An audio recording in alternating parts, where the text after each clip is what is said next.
Hi guys! Ngayon papakita ko sa inyo ang aking travel bag. Kasi sa mga bago kong subbies, today mismo, aalis ako. Wala pang akong kaayos-ayos. Minamadali ko na lang lahat. Today, ang alis ko papuntang Bangkok, Thailand. So, ipapakita ko sa inyo yung aking dalang bag, yung aking shoulder bag na kung ano laman niya. So, let's start. So, ang bag ko, guys, is napakasimpleng Longchamp navy blue na bag. Hindi ko alam kung anong size to, pero parang medium. So, ayan. Then, nasa loob. Madaling-madali to kasi kagabi lang ako nag-ayos ng lahat. Kaya sobrang nagmamadali ako. Okay, eto, nagdala ko ng mini pouch para sa aking mga makeup. And ang dinala ko lang na makeup is isang blotting paper ng Mary Kay. Favorite ko to. Then, hindi mawawala ang Tony Moly tint in cherry pink, ang kanyang shade. And then, ang dinala kong powder isa lang, itong Studio Fix ng MAC. And ang shade niya is NC20. Excuse me, namamalat. And then, dinala ko din tong Wet n Wild. Lahat na lang natira dito. Ay, hindi. Meron pa ng foundation. Lahat ng natira dito, halos lipstick. So, papakita ko sa inyo yung mga dala kong lipstick. Ito, yung Mauve Out of Here ng Wet n Wild. Lipstick ng MAC in the shade of Russian Red. And then, ito yung All Day Matte, All Day Bronze ng Fashion 21.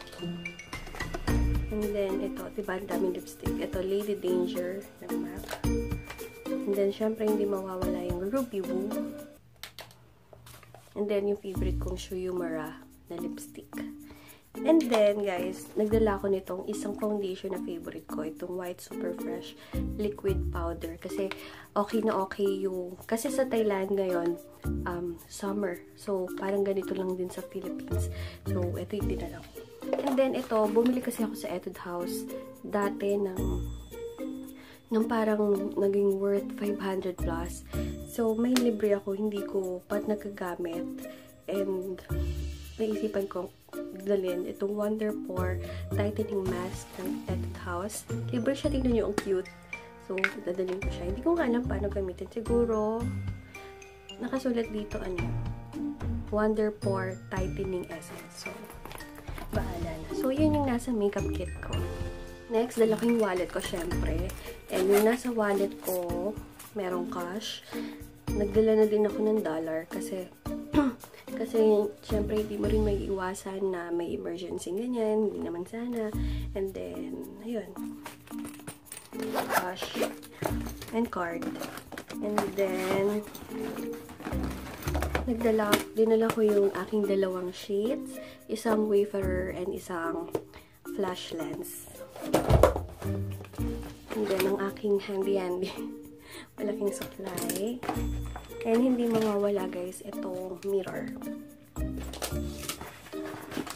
And then, wipes. Face wipes. And then, dinala ko din ang aking rosary. And then, meron pa akong isang pouch dito. Ang nakalagay sa kanya is wallet din na may pera. Kasi sabi ng mama ko, paghiwalay ko daw. Kaya, ito, hiniwalay ko. Okay, merong wire na naman kasi syempre hindi mo maiwasan na sasakit yung shot mo. And alam mo na. Safeguard sanitizer. And then, mahalaga passport. So, ayun lang. And next, ito. Napaka-importante. Kulambo. Kasi hindi na ako nagdala ng malaking kulambo. Kaya, yung nakaputol na lang yung dinala ko. Ayun lang. Kasi halos ng gamit ko nasa maleta na or dun sa aking hand carry. So, papakita ko na lang yun sa vlog ko.